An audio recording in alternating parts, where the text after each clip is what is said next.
Olá, DJ escolhidos, tudo bem com vocês? Sejam bem-vindos a mais um vídeo aqui da nossa GD. Vamos lembrar e analisar mais um clássico da animação japonesa? O vídeo de hoje é bem diferente, hein? Japão, 1945, momentos finais da Segunda Guerra Mundial. O cerco ao país realizado pelas tropas aliadas estava totalmente fechado. E apesar de todas as atenções dos Estados Unidos terem se voltado para a invasão do Japão, o país persistia em resistir. Nos últimos meses de conflito, os japoneses eram duramente pressionados com bombardeios incendiários aéreos que castigavam severamente todo o país. Para você ter uma ideia, estima-se que apenas um bombardeio em Tóquio tenha matado cerca de 100 mil pessoas. E é nesse cenário repleto de desesperança, caos e miséria provenientes dos anos de guerra que está ambientada a história do Túmulo dos Vagalumes, um dos animes mais singulares que eu já tive a oportunidade de assistir. Produzido em 1988 pelo aclamado Estúdio Ghibli, um dos melhores e por que não dizer o melhor estúdio de animação 2D do mundo, esse filme clássico de apenas 89 minutos de duração é um item indispensável na coleção de qualquer pessoa que ama animação japonesa. Isso porque ele nos proporciona uma experiência única de historicidade e empatia, que nos obriga a abrir a nossa visão de mundo e refletir sobre as trágicas consequências de uma guerra. Túmulo dos Vagalumes é um recorte real de um período que mudou a história da humanidade e que precisa ser constantemente lembrado para que nunca mais se repita. Com um enredo extremamente dramático, o filme narra a tentativa de sobrevivência de dois irmãos órfãos da guerra, Seita, de 9 anos de idade, e sua irmã Setsuko, de apenas 4 anos. Eles são habitantes da cidade de Kobe, pertencente à província de Hyogo, que foi um dos locais afetados pelos ataques aéreos. Em um clima enternecedor, podemos ver no decorrer do anime que cada um dos personagens nos mostra um pouco do que as pessoas se transformam em períodos extremos. Sentimentos como egoísmo e arrogância predominam em uma sociedade que parece estar perdendo a sua humanidade. Esses vícios, que são os combustíveis para o instinto de sobrevivência, se contrapõem ao amor e inocência de uma criança. Fato que é representado com o final trágico dos personagens protagonistas que tiveram suas vidas dissipadas, assim como os vagalumes têm as suas vidas encurtadas após começarem a brilhar. O Túmulo dos Vagalumes é uma obra que precisa ser constantemente assistida e estudada, isso porque ela se espelha em acontecimentos reais.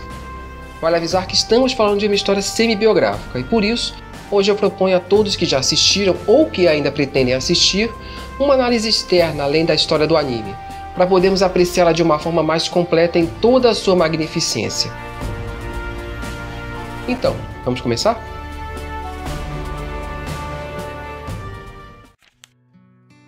Como eu já havia citado, O Túmulo dos Vagalumes, ou Otaru no Haka, em seu título original, é um longa de animação japonês lançado em 1988 pelo Ghibli. Esse filme distou um pouco das demais produções do estúdio, por fugir um pouco daquele estilo que mais nos reflete ao mundo dos sonhos, como por exemplo A Viagem de Chihiro, que praticamente criou um universo à parte da realidade. Em O Túmulo dos Vagalumes temos um filme totalmente pé no chão, que realmente se preocupa com a representação realista de um período da história. Essa ideia de pé no chão também está estampada no fato de ser o único filme do estúdio a não ter aquelas famosas tomadas aéreas, aonde os personagens fazem rasantes pelos céus de alguma forma mágica ou fantasiosa. Bom, uma vez que destoa do universo de suas produções, você deve estar se perguntando o porquê desse filme ter sido lançado, não é mesmo? E a resposta é bem simples. Esse era um longa que todos os estúdios japoneses queriam fazer, mas não podiam. Não, no Japão não é proibido fazer filmes de guerras com crianças ou nada do tipo. Filmes sobre o período da guerra existem aos montes por lá e continuaram a ser produzidos. Porém, a história de Túmulo dos Vagalumes era um grande desejo da maioria dos estúdios da época, porém seu autor se recusava a vendê-la.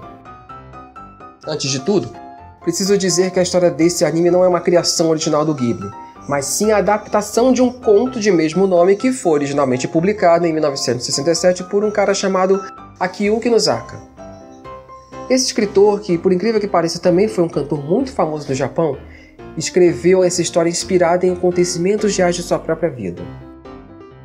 Ele viveu a sua infância no período da guerra, tendo seu pai morto durante o bombardeio de Kobe, e 2 irmãs suas morreram de desnutrição. Outra inspiração para a história vem dessa foto, tirada alguns meses após o final da Segunda Guerra Mundial. ela foi tirada em Nagasaki, comove pelo fato desse garotinho estar carregando seu irmão morto nas costas. Nesse momento, ele estava o levando para um local de cremação. O fotógrafo americano Joe O'Donnell, que tirou essa foto, revelou que o garoto estava totalmente rígido e mordia os lábios para não chorar, de uma forma que lhe saía sangue.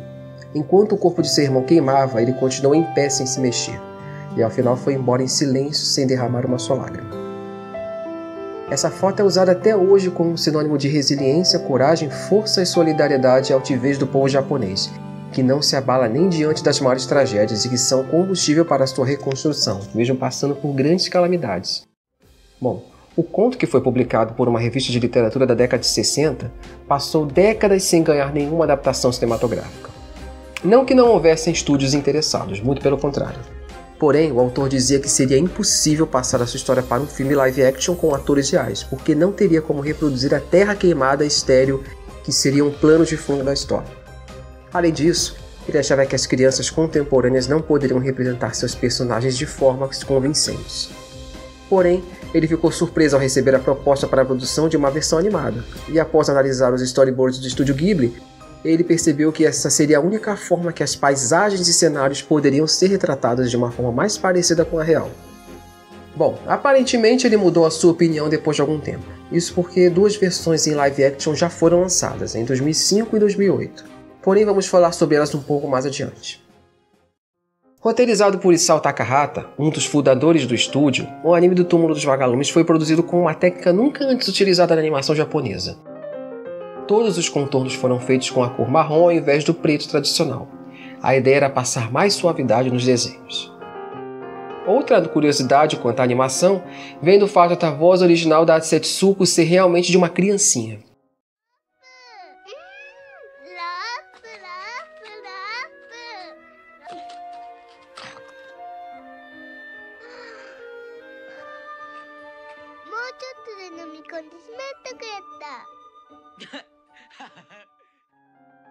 Pela ocorrência dela não saber a técnica da dublagem, eles decidiram gravar primeiro suas falas para depois fazer a animação de sua boca a partir delas. Isso não é usual nesse tipo de produção, uma vez que a dublagem geralmente ocorre após a finalização. Os animadores não estavam acostumados a trabalhar desse modo e tiveram bastante dificuldade na hora de desenhar, por isso, os lábios dela quase não são vistos durante o anime.